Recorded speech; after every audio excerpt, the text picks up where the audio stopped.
যেটা প্রমাণিত হবে সেটা আমাদের জন্য দিন, আর ওনার কাছ থেকে যেটা প্রমাণিত হবে না সেটা হলো বেদিন, মানে দিন নয়। ওনার পক্ষ থেকে যেটা প্রমাণিত সেটা হলো দিন, আর ওনার পক্ষ থেকে যেটা প্রমাণিত নয় সেটা দিন নয়। কোথায় আছে এই কথাটি? এই কথাটিও আমার বানানো নয়। এই কথাটি আল্লাহর নবীর চাচাতো ভাই এবং জামাতা খলিফাতুল মুসলিমিনের একজন চতুর্থ খলিফা ইসলামের আমিরুল মুমিনিন হযরতে আলী রাদিয়াল্লাহু তাআলা আনহু বলছেন। হাদিসখানে আপনারা পাবেন মিশকাতুল মাসাবি কিতাবুল ঈমান বাবু ইতিসাম বিল কিতাব ওয়াস সুন্নাহ ফসলুস সালিসের ভিতরে আলী রাদিয়াল্লাহু বলছেন, লাউকানা দ্বীনু বিররাহ, দিন যদি মানুষের মন মতো চলার মতো হতো তাহলে লাকানা আসফালুল খুফে আউলা বিল মাসহি মিন আলাহু, তাহলে মানুষ মুজার নিচটা মাসে করত, উপরটা নয়। হাদিসের অনুবাদটা একটু ভালোভাবে বুঝবেন। আল্লাহর নবীর সাহাবী বলছেন, দিন যদি মানুষের মন মতো চলতো। এখন আপনার কাছে প্রশ্ন, আপনি যে মোজা পরেন, বলেন তো মোজার নিচটা মাটিতে ময়লা হয় নাকি উপরটা ময়লা হয়? মোজার কোনটা ময়লা হয়? নিচটা ময়লা হয়। তো স্বাভাবিক সেন্সে যদি আপনি ধুইতে চান বা মাসে করতে চান, কোনটা মাসে করা দরকার? আপাতত রাসূলের আদেশটা বাদ দেন, আপনি আপনার বিবেক মতো বলেন না। যদি আপনি মাসে করতে চান বা ধুইতে চান, কোনটা আগে ধোয়া দরকার, কোনটা মাসে করা দরকার? নিচটা না উপরটা? নিচটা মাসে করা দরকার। তো আলী রাদিয়াল্লাহু বলছেন যে যদি মানুষ দিন ধর্ম যদি মানুষ নিজের বিবেক মতো মানত, তাহলে আমি তো এটা মনে করি যে মোজার উপরের চাইতে নিচের দিকটাই মাসে করা বেশি শ্রেয়।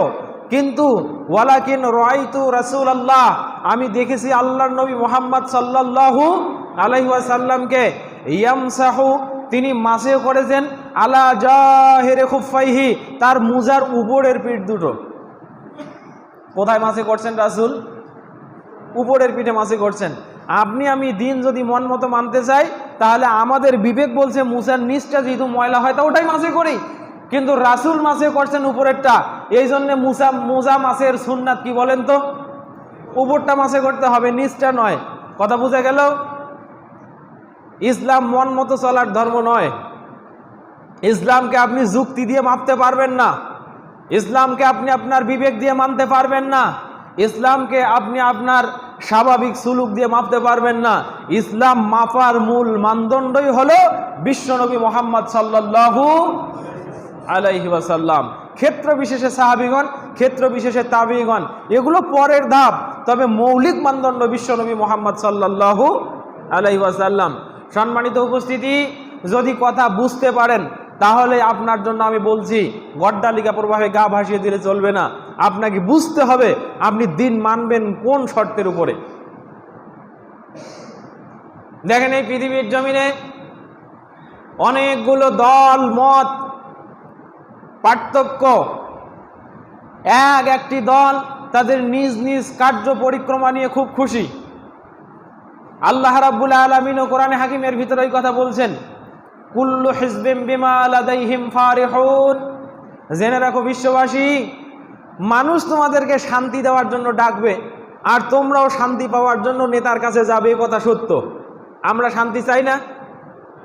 আমরা উত্তমভাবে ইসলাম পালন করতে চাই, সর্বোপরি জীবনের শান্তি আমরা নিশ্চিত করতে চাই।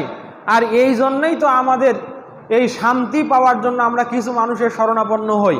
ধর্মের দিক থেকেও আমরা আলেমের শরণাপন্ন হই, দুনিয়ার কোনো পাথেয় পাওয়ার জন্য মোরল মাতব্বরের শরণাপন্ন হই।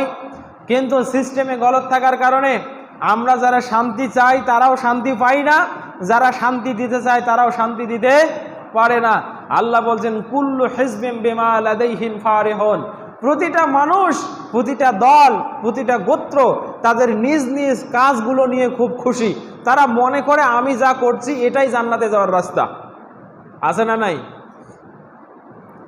আল্লাহর এই কথা যে চিরসত্য, আল্লাহর এই কথা যে চিরসত্য, এই কথাটি চির যে সত্য, এটার বাস্তব প্রমাণ আমরা পেয়েছি এই 2016-17 মাঝখানে।